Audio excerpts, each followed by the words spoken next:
Bom dia, muito obrigada por mais um convite para estarmos juntos aqui falando de educação financeira e compartilhando nosso conhecimento e nossos estudos com o público da Iniciativa Territórios. Mais uma vez, estou eu e Sandra aqui, eu, Marcela, e a Sandra vai contar para a gente um pouco mais hoje sobre poupança, investimento e imposto de renda. Estou curiosa, Sandra. Obrigada, Marcela. Bom dia a vocês também. Obrigada novamente, Iniciativa Territórios, por ter chamado a gente. E hoje é a nossa última live de educação financeira, né? Como a Marcela falou, vamos hoje falar desses itens aqui de poupança, investimento e imposto de renda. E hoje a gente vai falar por que é importante a gente fazer poupança e poupar dinheiro. A gente vai relembrar o que é o investimento.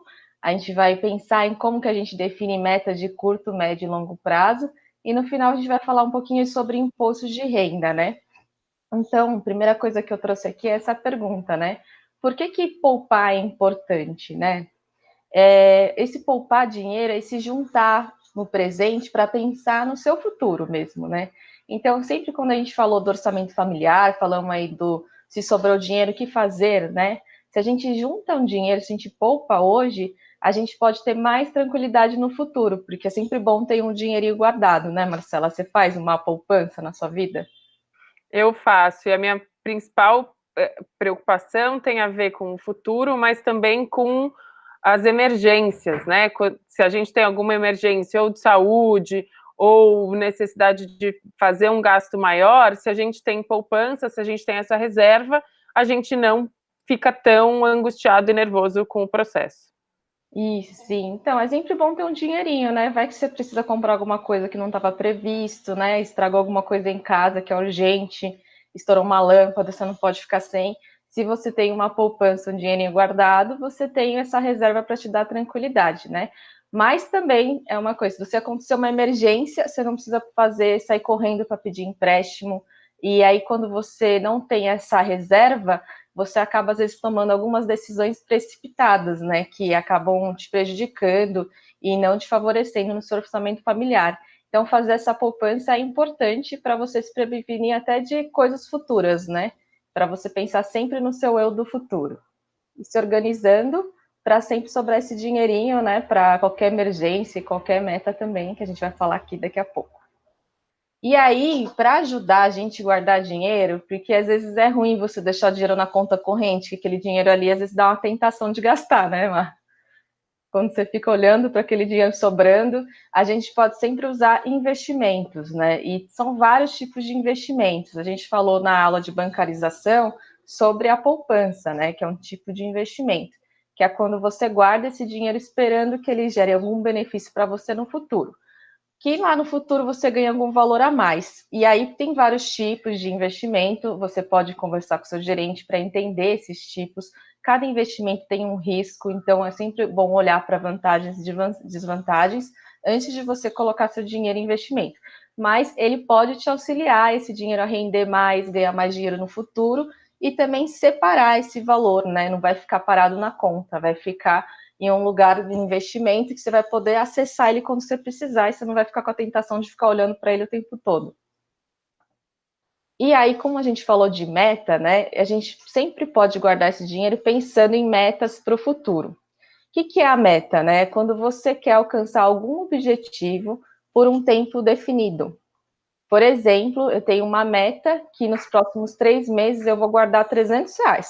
E como que eu vou fazer isso? Eu vou fazer isso poupando R$ 100 por mês. Mas você tem alguma meta estipulada aí para você? Eu tenho meta de economizar 10% daquilo que eu ganho. Todo Então, mês. todo mês. Eu trabalho, né? Eu trabalho minha cabeça para sempre deixar uma gordurinha sobrar. Isso. E a meta que eu coloco é 10%. Ai, Mas eu ótimo. fiquei com uma dúvida. Isso foi algo que eu fiz muito pensando, né, na minha poupança, no meu investimento para o meu envelhecimento. Mas normalmente a meta ela está atrelada a algo que eu quero comprar ou a meta deve ser o que eu quero, é, qual é o montante que eu quero guardar e aí eu parcelo ela em vários em frações menores. Ela pode ser tanto que você quer comprar quanto que você quer guardar. Então, isso depende muito do seu objetivo. A meta é esse objetivo. O que você quer alcançar nesse determinado tempo. Às vezes é o valor, às vezes é comprar alguma coisa, né? E a gente traz o exemplo aqui de comprar coisas, mas pode ser usado também nesse exemplo de você guardar um X montante de dinheiro para aposentadoria, por exemplo, que é o que você faz, né? E a gente trouxe aqui que é importante a gente sempre pensar que depende muito também da sua capacidade e do esforço da família para poupar o dinheiro para atingir o objetivo, né? Tem gente que consegue mais, né, por outras realidades, mais rapidamente, tem outras pessoas que nem tanto, que tem aí um orçamento mais apertado, tal, e precisa de um esforço e um envolvimento maior da família para poupar o dinheiro. Por isso que a gente volta de novo a falar do orçamento familiar, que a gente falou desde o começo, e até agora ele está aqui acompanhando a gente, né, para saber se vai sobrar, se vai faltar, e que esforço que a gente pode fazer em conjunto para todo mundo se envolver com o dinheiro da família, né? Por isso que, dependendo dessa capacidade, desse esforço, a gente pode estabelecer metas de curto, médio e longo prazo. Por exemplo, a Marcela tem a meta de guardar para aposentadoria, então uma meta de longo prazo, né? Além da gente pensar em qual prazo que a gente consegue atingir essas metas, a gente também tem que pensar na nossa capacidade, né? Qual a rapidez que a gente consegue de atingir essas metas. E daí a gente classifica elas como curto, médio e longo prazo, que são aquelas de curto que a gente consegue alcançar em menos de um ano, médio prazo dentro de 1 a 5 anos e longo prazo de 5 anos ou mais. Você tem alguma outra meta de curto prazo, além da aposentadoria que é longo? As metas de curto prazo que eu faço é muito mais, tem mais relação com as compras que eu quero fazer ou as viagens que eu quero fazer. E aí eu vou juntando dinheiro para conseguir, agora na pandemia não, mas conseguir viajar no final do ano, conseguir viajar nas férias. Então, essa é uma meta de curto prazo que eu faço mais. E de médio prazo tem mais a ver com aquelas metas de compras maiores, né? Então, trocar o carro, trocar algum eletrodoméstico maior dentro de casa porque já está começando a quebrar, enfim. Tem o que eu entendo é que os de curto prazo eu faço metas menores, os de médio prazo são projetos mais de médio porte, e a meta de longo prazo é para ter a velhice, a aposentadoria mais tranquila. Isso, ou até como eu coloquei aqui de exemplo, né, guardar dinheiro para o filho. Por exemplo, quando o filho atinge 18 anos, ele tem uma poupança lá, né? Um dinheiro guardado para ele usar de presente aí da maioridade, né? Tem bastante família que faz isso também. Esses dias eu fiz uma reserva aqui de médio prazo, que demorou um pouquinho para fazer, mas eu troquei minha lavar-roupa, porque estava dando problema já. Aí aqui a gente faz um esqueminha para fazer das suas metas um plano de ação, né? Como aqui eu coloquei o exemplo de compras, mas pode ser, como a Marcela falou também, do dinheiro que você quer guardar, né? Então, lista o que você quer comprar, pesquisa o preço de cada item, calcula aí o tempo que você consegue juntar o dinheiro para comprar, baseado no seu orçamento familiar e também na prioridade de que é comprar esse item, né? Se realmente é uma coisa que é muito importante, e aí você vai ponderar entre o valor e o prazo e a importância desse item, né, para definir que tipo de meta que é esse objetivo, se é de curto, médio ou longo prazo. Depois de você entender as características aí dessa meta, você traçar e executar esse plano de ação. Por exemplo, para eu comprar a geladeira, eu sabia que ela custava R$ 1.300, então por mês eu fui guardando R$ 200 por mês até conseguir guardar e pagar esse recurso à vista. Então esse foi meu plano de ação. Beleza? Terminamos aqui de falar de poupança, trouxemos aqui um último assunto que é o imposto de renda, né? Imposto de renda é esse imposto, essa taxa que o governo cobra da gente, né? De acordo com o dinheiro que entra no ano para a gente. Por exemplo, se eu recebo R$ 1.000 por mês, no final do ano eu vou ter R$ 12.000. E aí, de acordo com a tabela deles, vão enquadrar se você vai ser cobrado de imposto de renda ou não. E quem precisa pagar esse imposto de renda também precisa declarar um imposto.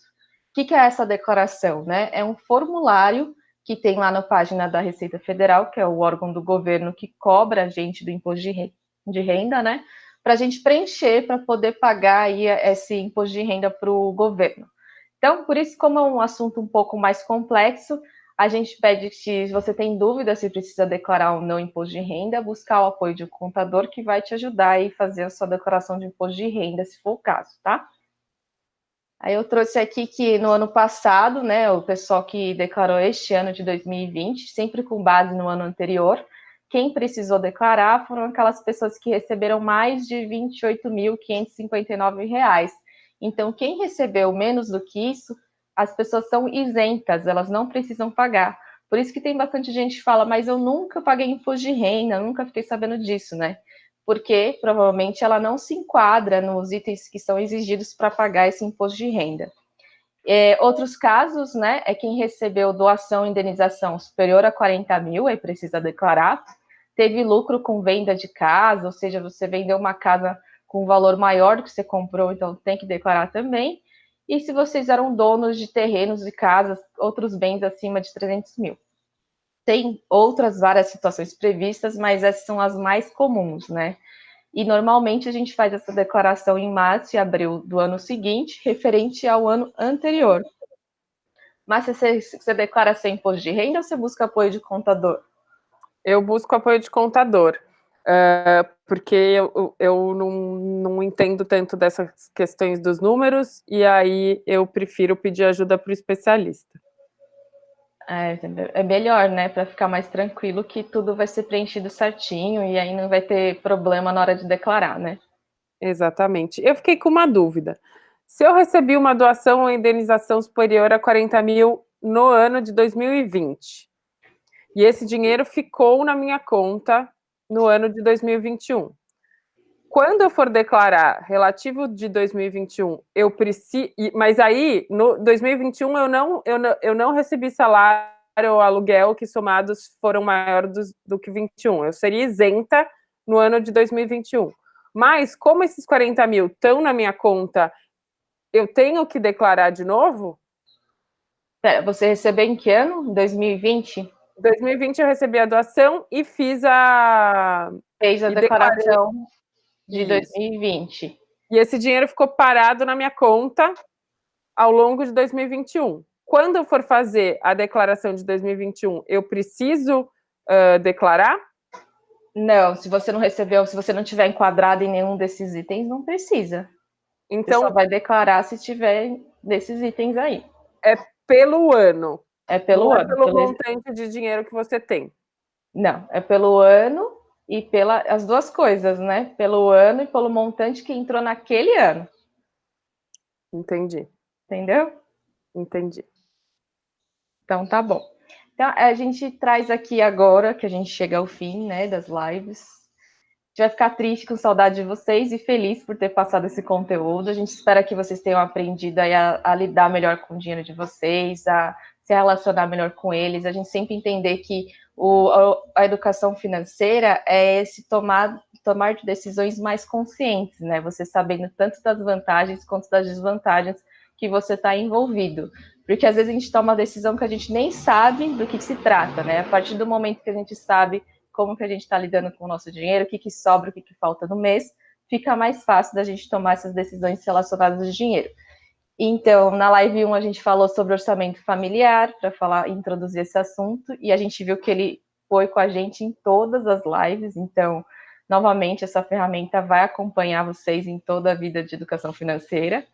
Depois a gente falou sobre as instituições financeiras e bancarização, como que a gente tem esses principais serviços bancários oferecidos e quais são esses principais bancos. Depois a gente falou de crédito, de comprar a prazo ou à vista, né? A gente falou sobre dívida e sobre inadimplência, que a inadimplência é você não conseguir pagar as dívidas. E na live 4, que é essa última, a gente falou sobre como poupar é importante para atingir esse objetivo futuro. A gente falou de investimentos que podem ajudar a gente nessas estratégias, né? De como a gente poupar, quanto e como que a gente faz para atingir esses objetivos. Depois a gente falou das metas de curto, médio e longo prazo. E agora a gente deu uma pincelada sobre imposto de renda e declaração de imposto de renda, reforçando que se tiver dúvida, sempre busque um apoio de um contador, que é esse profissional habilitada aí para fazer esse tipo de declaração. Então é isso, Má. Obrigada aí pela companhia, obrigada aí por ter feito as lives comigo e, novamente, obrigada à Iniciativa Territórios por ter dado esse espaço para a gente fazer essas lives de educação financeira. Obrigada, gente. Sandra, obrigada pela todas as explicações e o conteúdo que você compartilhou com a gente. E caso vocês precisem, tenham dúvidas ou tenham mais interesse em se aprofundar num tema, contacte a Iniciativa Territórios, que eles fazem a ponte com a gente, tá bom? Super obrigada e espero que a gente se encontre em breve falando de outros temas relacionados à educação financeira. Obrigada. Tchau, obrigada.